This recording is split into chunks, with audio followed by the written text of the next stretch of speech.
I have 7 years of undergraduate education and no degree, and I can tell you definitively, with no exceptions, that there is absolutely nothing that I learned in school that I couldn't find on the internet.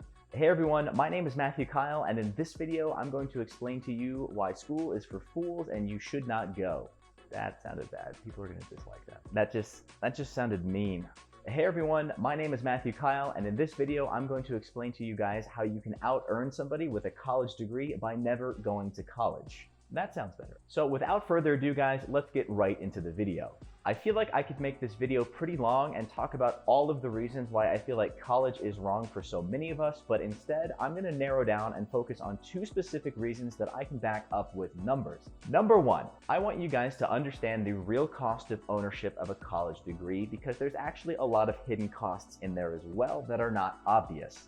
Number two, I want to talk about skills versus education, which is more important to you, and ultimately, which one is going to make you more money. So I'm just going to come out and say it right now. I feel like the biggest reason most people should not go to college is because you can actually earn more money faster without a college degree than you can by spending time and money in college. Can I end the video now? There's more? Great. Specifically, if you enter the workforce immediately after high school and you start saving and investing your money, you will be amazed because I will show you how much farther ahead financially you are in just the span of 10 years. And oddly enough, I feel like most people decide to go to college because they feel like it's going to set themselves ahead financially. And for the vast majority of us, that is just not the case. Let's start by looking at the two extremes of the spectrum here. Let me introduce you guys to Bob 1. Bob 1 is planning on getting a 4-year degree by attending his local community college. Bob 1 is going to spend roughly $4,864 per year on his degree, so after 4 years, Bob 1 has spent almost $20,000 obtaining his 4-year degree from his community college. If you consider the fact that Bob 1 is going to spend about another $300 per semester on books and supplies and things like that, when it's all said and done after 4 years, including his tuition, Bob 1 has spent roughly $21,864 on his degree. Let's also assume that Bob 1 took out student loans to pay for all of this at a national average of 5.6%. This means that on top of his tuition and his books, Bob 1 is paying over $7,000 on interest on top of the original loan that he needed to pay for school. This makes Bob 1's total out-of-pocket expense what he needed for his tuition, his books, his school supplies, and then the interest that he owes on top of the loan that he used to pay for those first two at just under $30,000. To pay for all of this, Bob 1 is going to owe his lender $247 per month for the next 120 months to get debt-free. Let's look at the other end of the spectrum now. Let me introduce you to Bob 2. Bob 2 also wants to get a 4-year degree, but he's not going to go to community college. He wants to go to a private school. In this case, his tuition jumps from just under $5,000 a year to over $15,000 a year based on the national average. Add on another $300 per semester for books and supplies, and Bob 2's out-of-pocket cost for his semester, not including the interest on the loan, which I'll mention in a second, is closer to $64,000. Let's also assume that Bob 2 is paying for all of this by taking out student loans at the same national average of 5.6%, in which case, after you take in interest payments on his loan, Bob 2's total out-of-pocket expense for paying for all of this is over $88,000. And while Bob 1's monthly payments for his student loans is $247 a month, Bob 2, because he borrowed much more money, is paying over $700 per month in student loans for 10 years. Technically, Bob 2 could extend his student loans by another 10 years and pay them off over 20 years, which would make his monthly payment substantially less. But if you give that interest 10 more years to pile up, that $88,000 loan becomes over $113,000. And even Bob 2 knows that's insane, so for the sake of this math problem, we're going to assume that Bob 1 and Bob 2 both take 10 years to pay off their college loans. Bob 1 and Bob 2 are likely going to be part of the 56% of new graduates that receive a degree in either a business-related field, a professional health field, a social science, psychology, biology, or 5% of which receive an engineering degree. Let's be generous and say that relatively soon after graduating, both Bob 1 and Bob 2 get a job in their field that pays roughly $60,000 a year.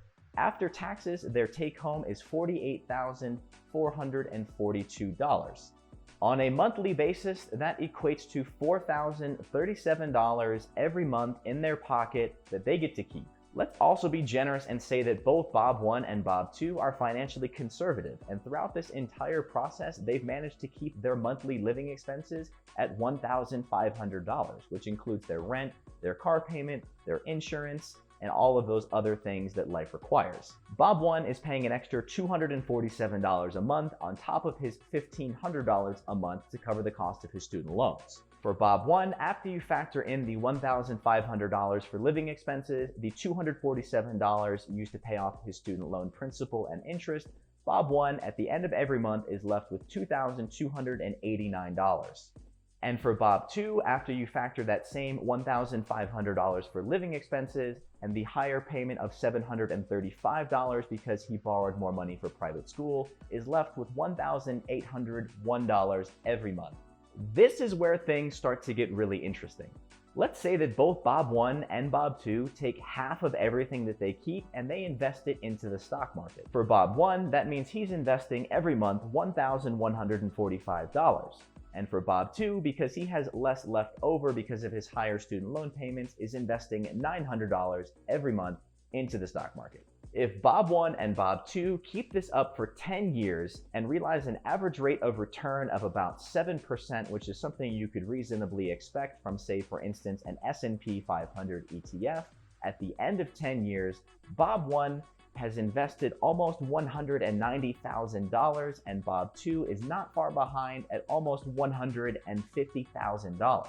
Now, at this point, you might be thinking that Bob 1 is winning pretty hard because he's about $40,000 ahead of Bob 2. And if you're saying, I want to be like Bob 1 because he's $40,000 ahead, let me introduce you to Bob 3. Bob 3 entered the workforce immediately after high school and never went to college. And we'll say, even though I kind of disagree with this, that because he didn't go to college, he was not able to make $60,000 a year. We'll say he started off making $50,000 a year. After taxes, Bob 3 is taking home roughly $40,000 per year. Just like Bob 1 and Bob 2, Bob 3 took half of everything that he kept and invested it into the stock market. In this case, Bob 3 was able to invest $955 every month for 10 years into the stock market. So you might be wondering, after 10 years, how much did this non-college graduate save compared to Bob 1 and Bob 2? And the answer is, after 10 years, Bob 3 saves $158,000. But don't forget, because Bob 3 entered the workforce immediately after high school, he has 4 more years of investing that Bob 1 and 2 don't have. That $158,000 over those extra 4 years becomes $258,000. Bob 3 took advantage of something called compounding interest, which, if you hadn't noticed, in just those 4 years made him an extra $100,000. And it really was just those extra 4 years of working and investing that puts Bob 3 miles down the road financially ahead of Bob 1 and Bob 2, even if you assume that Bob 3 never makes as much money as Bob 1 or Bob 2.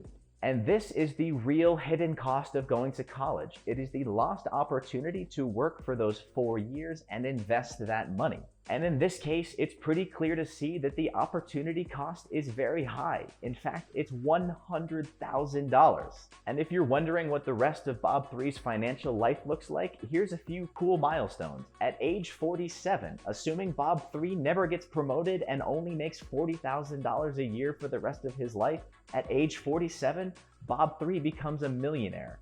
At age 60, Bob 3's net worth is over $2.6 million just by investing in the stock market with his leftover money on $40,000 a year. Bob 3 lives a great life. His retirement dividends are paying him $80,000 a year that he lives off of, and his nest egg, because it's invested, just continues to grow. And at age 80, it's worth over $10 million. And those dividends grow proportionally. And he's still receiving dividend income, but now it's more. $220,000 more. Bob 3 is making over $300,000 a year doing nothing. Okay, and I want to take a step back here and address something that I know a lot of you guys are probably thinking, and that's because Bob 1 and Bob 2 have a college degree. They were able to get promoted faster in their jobs and at some point far surpass Bob 3. Here's what I say to that. Are you ready? Yes, Bob 1 and Bob 2 are probably great candidates from promotions because a college degree, for some reason, still just looks good on your resume, especially when you're considering corporate level jobs. But don't forget, Bob 3 also has an extra 4 years of real-life work experience. And in my experience, the first few promotions out of an entry-level job are much more dependent on what you've provided in terms of value to your employer versus your education. In other words, being skilled and competent at your job is much more likely to get you your first, second, or third promotion far more than what your college degree is or isn't. And in our initial analysis of what Bob 3 could make over those first 14 years of investing right after high school, I think we were a little unfair because we assumed he was never going to get promoted. So let's adjust that math a little bit so we can see realistically what Bob 3 could make. Let's say Bob 3 gets promoted 3 times at regular intervals over that 14-year period. Let's say Bob 3's first promotion is to $60,000, his next one to $70,000, and then his last one to $80,000. If he continues his investment strategy of taking half of his after-tax income and investing it into the S&P 500 at the average of a 7% return, Bob 3 now has over $289,000 invested. And this is really the point I want to make because there's a lot of ways to crunch the numbers to get a lot of different values. But at the end of the day, it's not about people going to college make more money. It's that people that don't go to college have 4 extra years to invest and capitalize on that interest. Thank you. Can I end the video now? There's more? Great. You get a 4-year head start, even at a lower pay rate, and the opportunity to accumulate a massive net worth over the course of your life by investing early and taking advantage of compounding interest.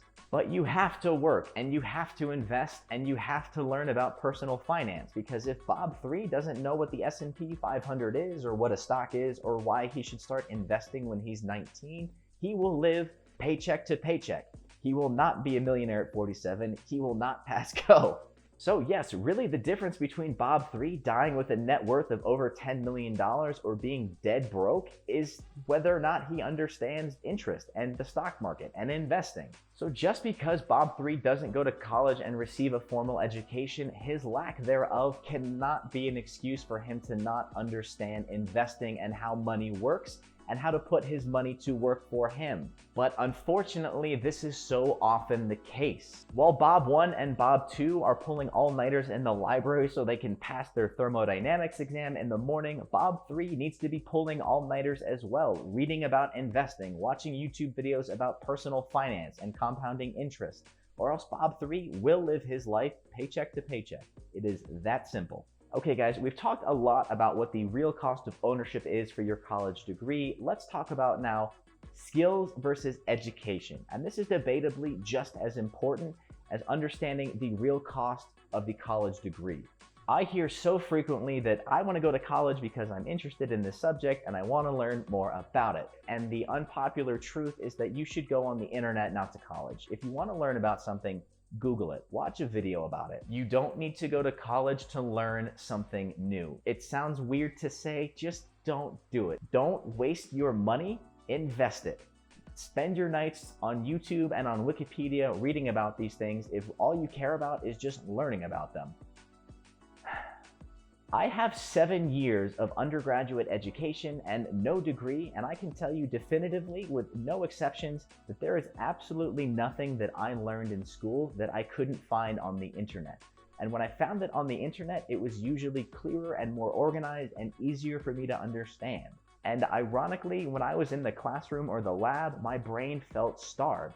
It was only when I could come home and relax and watch things and read things that I was interested in did I feel my brain come online and tell me that it was ready to do quality thinking for me. Eventually, I got to the point where I had to confront the uncomfortable fact that I could learn more on my own than I could in a classroom, and that by continuing to spend time and money on school, I was actually putting myself at a disadvantage, not the other way around. And after 7 years of undergraduate study, most of which was spent double majoring in electrical and computer engineering, which are just brutal and they required a lot of my blood, sweat, and tears, I knew I was better off if I left. And it felt so right because I knew that my brain was going to get the stimulation that it needed, but on paper it looked very wrong. And it just came down to me being confident in how my brain worked and what I needed to grow intellectually.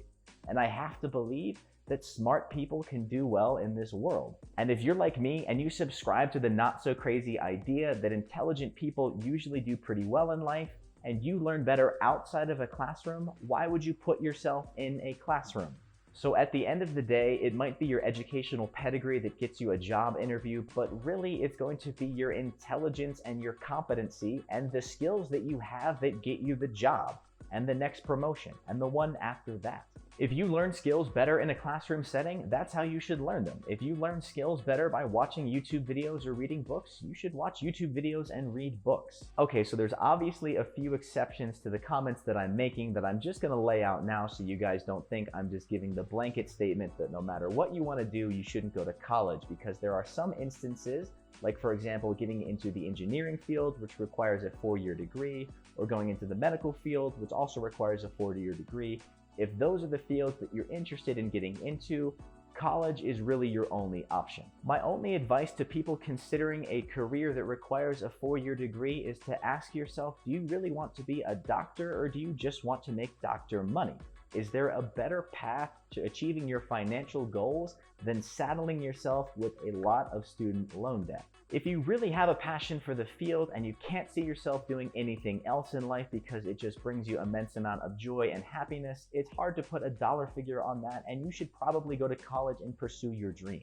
But if you're not dead set about the career because you love the work and the idea of being that, and you're really motivated based on the compensation that those jobs are normally receiving, you should consider whether or not there's another way for you to reach your financial goals without going to college. If you are financially motivated and you're leaning towards these careers because of their compensation, you should really consider about how you can reach your financial goals without going to college, because odds are you can get there faster.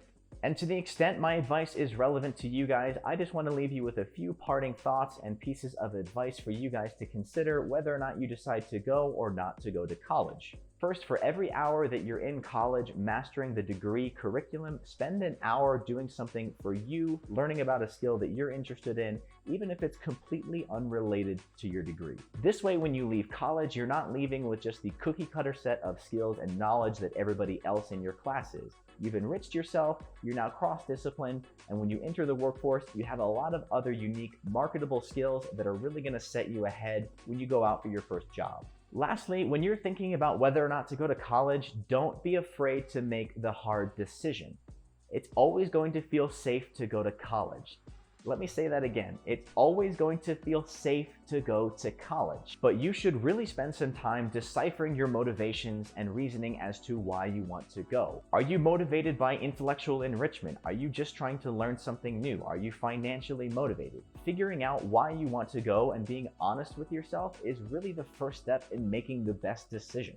If you have the intelligence and self-awareness, especially at a young age, to deconstruct your reasoning and motivations for wanting to go to college, I'm telling you, you have the skills that you need to be successful in life regardless. Trust yourself, be honest with yourself, and at the end of the day, do what feels right. Because at the end of the day, nobody else has to understand it except for you. So guys, at the end of the day, if you're considering about going to college, hopefully after watching this video, you have a clearer picture about what that's actually costing you. And if your goal is to really set yourself ahead financially in your life, hopefully you see that college could actually set you back, not forward. Thanks for watching, guys. I'll see you in the next video.